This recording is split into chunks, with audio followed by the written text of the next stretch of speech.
하나님 주신 말씀 베드로후서 1장 1절부터 11절입니다. 신약성경 384쪽입니다. 베드로후서 1장 1절부터 11절입니다.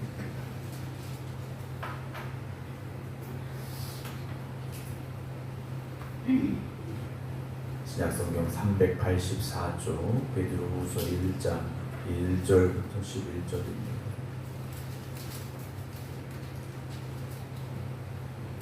예수 그리스도의 종이며 사도인 시몬 베드로는 우리 하나님과 구주 예수 그리스도의 의를 힘입어 동일하게 보배로운 믿음을 우리와 함께 받은 자들에게 편지하노니 하나님과 우리 주 예수를 알므로 은혜와 평강이 너희에게 더욱 많을지어다.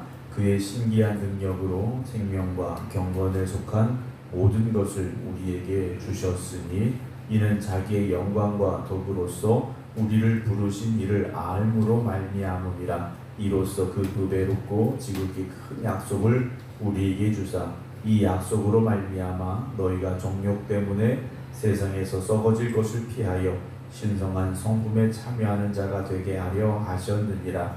그러므로 너희가 더욱 힘써 너희 믿음의 덕의 지식을, 지식의 절제를, 절제의 인내를, 인내의 경건의 형제 우애를, 형제 우애의 사랑을 더하라. 이런 것이 너희에게 있어 흡족한즉 너희로 우리 주 예수 그리스도를 알기에 게으르지 않고 열매 없는 자가 되지 않게 하려니와 이런 것이 없는 자는 맹인이라. 멀리 보지 못하고 그의 옛 죄가 깨끗하게 된 것을 잊었느니라. 그러므로 형제들아 더욱 힘써 너희 부르심과 택하심을 굳게 하라. 너희가 이것을 행한즉 언제든지 실족하지 아니하리라. 이같이 하면 우리 주 곧 구주 예수 그리스도의 영원한 나라에 들어감을 넉넉히 너희에게 주시리라. 아멘. 할렐루야. 아멘. 오늘 이제 베드로후서의 말씀인데요. 베드로 사도는 베드로전서 후서를 기록을 하였고 그 편지를 수강받고 있는 초대교회 성도들에게 보냈습니다. 특별히 베드로후서는 이제 바울이 두 번째 보낸 편지로서 바울이 베드로가 자신의 죽음을 앞두고 이제 핍박 가운데 좀 두려워하는 이들에게 보내는 이제 마지막 유언과도 같은 편지가 베드로후서의 말씀인데요. 베드로 사도는 예수님의 수제자 우리가 부르고 있는 그였지만 정작 수제자답지 못한 모습을 십자가 앞에서 우리에게 보여줬던 사람입니다. 그러니까 죽음의 두려움이 무엇인가를 아는 사람이었다는 거죠. 예수님께서 이렇게 붙잡혀 가셔서 핍박받으시고 죽으실 것에 대한 어찌 보면 두려움이 있었고, 그래서 나는 예수를 모른다고 3번씩이나 부인하며 저주했던 자신이 바로 베드로였던 것을 그는 기억하고 있었다는 거죠. 그러나 이제 이 베드로가 로마에 갇혀 있으면서 어찌 보면 곧 죽을 수도 있는 그런 상황 앞에서 그는 어떤 마음을 가지고 있었는가를 오늘 본문 속에서 우리는 조금이나마 알아갈 수 있게 됩니다. 우리가 이제 암이나 어떤 병이 심해진 경우에 죽음을 앞둔 분들이 가게 되는 병동, 호스피스 병동이라고 말합니다. 이제 거기 들어가게 되면 내가 이제 죽는구나 라는 것을 좀 실감할 수 있는 병동이 이제 호스피스 병동이죠. 죽음 앞에 선 사람은 대부분 이제 두려움이 있습니다. 나의 삶이 끝나는 것이 무엇인가에 대한 두려움이 있지만 그 병동에서는 죽음 이후의 삶에 대해서 이야기하게 되고, 그리고 그 소망에 있는 사람은 그 죽음이라는 두려움을 이겨내는 사람이 될 수 있다라는 것이죠.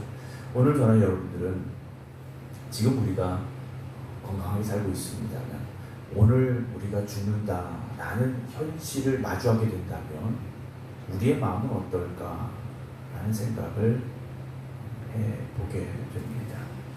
초대교회 성도들은 어찌 보면 예수 믿는다는 것 때문에 핍박받고 고난받고 있고, 또 실제 붙잡혀간다면 죽임을 당할 것임에 대해서 알고 있는 사람들이었다는 것이죠.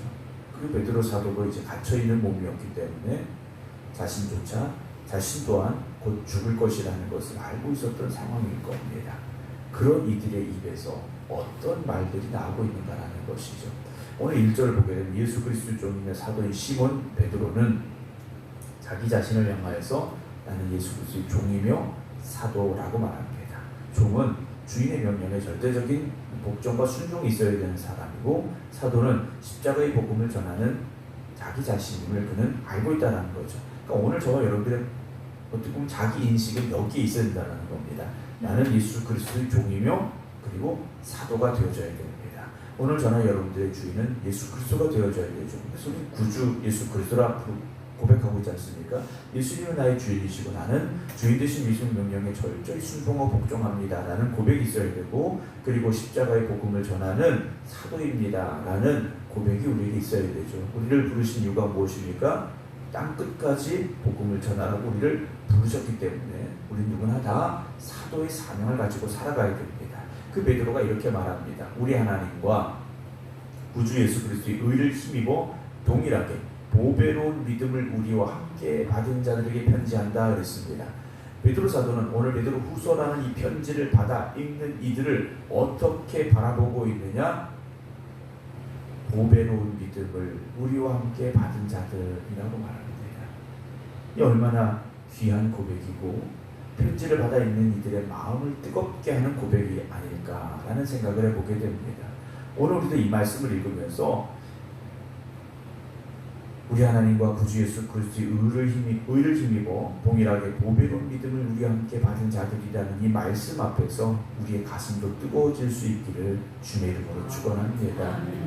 우리가 그런 고백을 가지고 이 말씀을 한번 읽어봐야 되는데요. 2절 보면 하나님과 우리 주 예수를 알므로 은혜와 평강이 너에게 더욱 많을지어다 그랬습니다. 우리는 우리의 마음속에 우리의 삶 속에 이 은혜와 평강이 충만하기를 원합니다. 그런데 은혜와 평강이 충만하려면 전제 요건이 있습니다. 하나님과 우리 주 예수를 알아야 된다는 거죠. 하나님과 우리 주 예수 그리스도가 어떤 분인지를 알면, 그것이 깨달아지면 우리에게 은혜와 평강이 더욱 많아질 수밖에 없다는 거죠. 아까 호스피스 병동 얘기를 드렸습니다만 죽음 이후의 삶에 대해서 죽음이 끝이 아니고 영원한 하나님의 나라가 있음을 믿고 고백하는 이들이라면 그들에게 죽음의 두려움이 아니라 하나님의 나라를 사모하는 그 은혜와 평강이 더욱 많아질 수밖에 없다는 거죠. 저희 대학교 동기 어떤 여자 동기분이 암으로 인해서 몇 년 전에 이렇게 돌아가셨는데 호스피스 병동에서 그런 얘기를 친구 목사님에게 했다고 그래요. 맨 위층에 있었는데 하나님 나라에 더 가까이 가는 자리라는 이야기를 했다고 그래요. 오늘 우리가 죽음이라는 것이 언젠간 우리에게 오겠지만 사실은 먼 미래의 언젠간 되어질 일이지만 지금은 아닌 그런 생각을 가지고 살아갑니다. 그러나 하루하루를 지내면서 내가 오늘 하나님 앞에 한 걸음 더 가까이 가는 삶이구나. 내 삶이 하나님 앞에 가는 시간이 하루 더 가까워지고 있구나. 이런 고백들이 더욱더 우리에게 은혜와 평강이 되기를 주의 이름으로 축원합니다. 물론 죽음이라는 단어 자체가 우리에게 유쾌한 단어는 아닙니다. 그러나 하나님의 나라라는 그 단어가 우리에게 소망이 되어지는 삶이라면 여러분 세상에 어떤 힘들고 어려움들 가운데도 우리는 그 은혜와 평강을 누리며 살아갈 수 있다는 것이죠. 태초에 하나님 천지를 창조하셨다. 창세기 1장 1절은 그렇게 우리에게 말씀해 주고 있습니다. 그러면서 하나님께 첫째 날, 둘째 날, 셋째 날 창조하시고 보시기에 좋았더라 그러면서 마지막 여섯 번째 날 사람을 창조하시고 보시기에 심히 좋았더라 말씀을 하시고 일곱 번째 날 안식하셨다라고 되어 있습니다. 그러나 그 안식은 그 다음 또 다른 창조를 위한 쉼은 아니셨다라는 거죠. 하나님이 창조하신 모든 것들이 하나님의 뜻대로 되어지고 운행되어지고 그리고 하나님의 섭리가 있는 그곳은 오늘 우리 안에 안식의 자리가 될 수 있습니다. 그러니까 하나님 창조하신 그 법칙 안에 하나님이 이끌어가시는 그 울타리 안에 들어갈 때 오늘 우리에게도 참된 안식이 있고 평강함을 누릴 수 있다는 거죠. 우리가 하나님 밖에서는 참된 평안을 누릴 수가 없다라는 말씀입니다. 우리가 하나님의 뜻 안에 거하고 하나님의 말씀 안에 거하고 하나님 주신 그 계명과 율법 안에 거하는 삶이 되어질 때, 하나님의 말씀 안에 거할 때 오늘 우리에게 참된 평강이 임할 수 있는 것을 잊지 마시기 바랍니다. 그래서 오늘도 우리가 어떻게 하면 평안할 수 있을까? 문제가 해결되고 아픔이 사라지고 고민이 해결되고, 그래서 우리에게 평안함이 오는 것이 아니라 하나님과 우리 주 예수를 진짜 알므로 인하여서 그 은혜와 평강이 우리에게 많아지는 거죠. 이걸 베드로 사도가 지금 체험하고 있는 겁니다.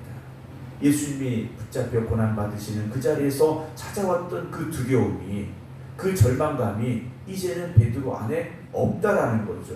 왜냐? 하나님이 어떤 분인지, 우리 주 예수 그리스도가 어떤 분인지 이제는 제대로 진짜 알아가고 있기 때문에 베드로의 마음속에 그 은혜와 평강이 충만하다라는 거죠. 그리고 동일하게 핍박받고 고난받는 초대교회 성도들에게, 그리고 오늘 이 시대를 살아가는 고난과 아픔 가운데 있는 우리에게도 하나님과 우리 주 예수를 알므로 은혜와 평강이 더욱 많아지기를 베드로 사도는 고백하고 있지 않을까라는 생각을 해보게 됩니다. 오늘 여러분들의 마음에도 그런 은혜와 평강이 충만하기를 주의 이름으로 축원합니다. 3절 후에 신기한 능력으로 생명과 경건에 속한 모든 것을 우리에게 주셨으니, 이미 주셨습니다. 이미 우리에게 주셨다라는 거죠. 이는 자기의 영광과 덕으로서 우리를 부르신 이를 알므로 말미암니라. 우리가 하나님과 우리 주 예수를 정말 알아간다라는 것은요, 놀라운 은혜이고 축복이고 능력이라는 것을 기억하시기 바랍니다. 이로써 그 보배롭고 지극히 큰 약속을 우리에게 주사, 이 약속으로 말미암아 우리가 정욕 때문에 세상에 썩어질 것을 피하여 신성한 성품에 참여하는 자가 되게 하여 하셨다라고 말합니다. 썩어질 세상의 것이 아니라 영원한 하나님의 나라를 소망하는 여러분 되시기 바랍니다. 우리가 예수님을 처음 믿을 때는요, 여러 가지 자기들의 어떤 바람이 있었고 원하는 게 다 있습니다. 내가 처음부터 나는 하나님의 영광을 살아야지, 영광을 위해 살아야지, 이런 마음 가지고 교회 오는 사람은 없습니다. 어떤 인생을 살아가면서 아픔이 있고 문제가 있고 고민이 있고 이런 여러 가지 문제들을 안고 우리는 주님 앞에 나옵니다. 그러나 어떤 문제를 가지고 주님 앞에 나왔든지 주님을 만난 사람은 자신의 문제 때문에 고민하는 사람이 아니라 먼저 하나님의 나라, 하나님의 의를 구하는 사람으로 변화된다는 거죠. 그게 성숙한 그리스도인이 되는 겁니다. 교회를 오래 다녀서가 아니고요, 어떤 교회에서 큰 직분을 맡아서가 아니고요, 먼저 하나님의 나라와 하나님의 의를 구하는 사람이 되어지면 그 사람이 성숙한 크리스찬이 됐다라고 우리는 볼 수 있다는 거죠. 그럼 이제 어떻게 살아야 됩니까? 5절, 그러므로 너희가 더욱 힘써 너희 믿음의 덕을, 덕의 지식을, 지식의 절제를, 절제의 인내를, 인내의 경건을, 경건의 형제 우애를, 형제 우애의 사랑을 더하라 라고 말씀하고 있습니다. 이런 것들이 우리의 삶에 계속 더해지고, 그래서 그리스도의 완전한 그 성품에 닮아갈 수 있는 저와 여러분들이 되어져야 된다는 것이죠. 믿음에는요, 반드시 열매가 따르게 되어 있습니다. 열매 없는 믿음은 없다라는 거죠. 오늘 저와 여러분들이 믿음 있는 것을 무엇으로 증명하겠습니까? 믿음은 우리가 교회를 몇 년 다녔고 내가 어떻게 성경의 지식을 더 알고 그런 것이 아니라 우리의 성품에서 그리스도의 그 성품이 나타나게 될 때, 그것이 우리의 삶의 열매로 맺어질 때 우리의 믿음이 증명될 수 있다는 것이죠. 입으로만 주여 주여 하는 우리가 아니라 열매 있는 자가 되기를 주의 이름으로 축원합니다. 그래서 8절, 이런 것이 너희에게 있어 흡족한즉, 이미 초대교회 성도들의 이런 모습들이 있는 거지 않습니까? 너희로 우리 주 예수 그리스도를 알기에 게으르지 않고. 여러분, 주님을 안다는 것은요, 한번 아는 것으로 끝나는 게 아닙니다. 계속해서 알아가기를 힘써야 됩니다. 계속해서 주님 알아가기를 힘써야 되고요, 그러므로 인하여 열매 없는 자가 되지 않게 하려니와 그랬습니다. 이런 것이 없는 자는 맹인이라 멀리 보지 못하고 그의 옛 죄가 깨끗하게 된 것을 잊었다라고 베드로 사도가 말하고 있습니다. 여러분, 오늘 우리가 예수 그리스도의 십자가로 말미암아 우리의 모든 죄가 깨끗하게 된 것을 기억해야 되고, 그런 우리가 이제 어떻게 살아야 될 것인가, 오늘 말씀에 나오는 믿음의 덕의 지식을, 지식의 절제를, 절제의 인내를, 인내의 경건을, 경건의 형제 우애를, 형제 우애에 사랑을 더함으로 인하여 믿음의 열매를 맺어가는 삶이 되기를 주님의 이름으로 축원합니다. 10절 그러므로 형제들아 더욱 힘써, 5절에서 더욱 힘쓰라 그랬고요, 10절에서 또다시 한번 더욱 힘써라 그럽니다. 믿음은 더욱 힘써야 됩니다. 힘쓰지 않고는요 전진할 수 없습니다. 우리가 길을 걸어갈 때 맞바람이라고 그러지 않습니까? 맞바람이 없으면 걸어가는데 크게 무리가 없습니다. 또 평지를 걸어가는데도 큰 무리가 없습니다. 그런데 우리가 태풍과 같이 강한 맞바람이 불어올 때 앞으로 걸어가는 거 얼마나 힘든지 알고 있지 않습니까? 우리가 높은 산에 올라간다는 것도 힘들다라는 것을 알고 있지 않습니까? 그럴 때 더욱 힘써야 앞으로 전진할 수 있습니다. 그래서 너희 부르심과 택하심을 굳게 하라 라고 권면하고 있죠. 너희가 이것을 행한즉 언제든지 실족하지 아니하리라. 어떤 핍박이 올지라도, 우리 주변에 어떤 정말 믿음을 흔들고 믿음에 도전하는 그런 일들이 일어날지라도 실족하지 않는다라는 거죠. 함께 신앙생활하던 이가 붙잡혀 가서 사자밥이 됩니다. 십자가에 달려 죽습니다. 베드로 사도는 십자가에 거꾸로 달려 죽었다라고 전해지고 있는데, 함께 신앙생활하던 이들이 그런 일을 당한다 할지라도요 실망하지 않습니다. 낙심하지 않아요. 왜냐? 오늘 우리에게 천국에 대한 소망이 있기에, 그리고 그 은혜와 평강이 우리에게 있기에 실망하지 않는다라는 거죠. 이같이 하면 우리 주 곧 구주 예수 그리스도의 영원한 나라에 들어감을 넉넉히 너희에게 주시리라. 이들의 소망은 무엇입니까? 하나님의 나라입니다. 초대교회 성도들은요 바라는 것이 무엇입니까? 하나님 나라였어요. 오늘 2024년에 우리가 바라는 것은 무엇입니까? 오늘 우리가 원하고 있는 것은 무엇입니까? 여전히 세상의 것입니까? 여러분, 하나님의 나라가 우리의 소망이 되시기 바랍니다. 하나님의 나라가 먼저가 되어져야 되지 세상의 것이 먼저가 되어서는 안 됩니다. 오늘도 하나님의 나라를 향하여 믿음으로 한 걸음 더 가까이 나아가는 저와 여러분들이 되기를 주님의 이름으로 축원합니다. 오늘도 세상은 우리의 믿음을 흔들고 우리를 넘어지게 하려 합니다. 오는 사자와 같이 우리를 집어삼키려 합니다. 오늘도 이런 세상의 도전 앞에서 초대교회 성도들이 당당히 맞서서 하나님의 나라를 향하여 한 걸음 더 힘써 나아가기를 노력했듯이, 오늘 우리도 한 걸음 더 하나님의 나라를 향하여 나아가는 하루가 되어지시기를 주님의 이름으로 축원합니다. 기도하겠습니다. 하나님이 택하시고 부르셔서 십자가의 보혈로 죄 씻음 받고 하나님의 나라를 향하여 나아가는 하나님의 자녀 되게 하여 주심을 감사를 드립니다. 그러나 여전히 우리가 바라보는 것은 우리의 옛 삶이었고 세상이었음을 고백하며 회개합니다. 오늘 우리에게 주신 이 말씀을 우리가 들음으로 깨닫게 하시고 더욱더 힘써 하나님을 알아갈 수 있는 저희들 되게 하시고 우리의 삶에 믿음의 열매가 맺어지는 은혜가 있게 하여 주시옵시고 천국을 소망하며 살아감으로 인하여 우리에게 그 은혜와 평강이 충만하게 하여 주시옵소서. 오늘 우리가 그리스도의 종이며 또한 사도임을 잊지 않게 하시고 오늘 이 하루도 힘써 우리의 본분을 지켜갈 수 있게 하여 주시옵시사. 하나님의 나라를 향하여 한 걸음 더 가까이 나아가는 저희들 되게 하여 주시옵소서. 오늘 주 앞에 나와 또 각자의 믿음의 제단 앞에서 기도드리는 모든 성도들을 붙잡아 주시옵시사. 하나님이 주시는 그 평강함을 누리는 이 땅의 삶이 되게 하시고 더 귀한 하나님의 나라를 소망하며 나아갈 수 있는 믿음의 성도들이 되게 하여 주시옵소서. 우리가 천국에 대한 소망을 가질 때 세상을 향하여 복음을 전할 수 있음을 또한 우리가 고백합니다. 오늘도 우리 입술을 통하여 그 천국이 증거되어지게 하여 주시옵소서. 이제는 우리 주 예수 그리스도의 은혜와 아버지 하나님의 극진하신 사랑하심과 성령님의 감동 감화 역사하심이 오늘도 하나님의 나라를 향하여 한 걸음 더 가까이 나아갑니다 고백하며 기도드리는 모든 성도들 위해 이제부터 영원토록 함께 하시기를 간절히 축원하옵나이다. 아멘.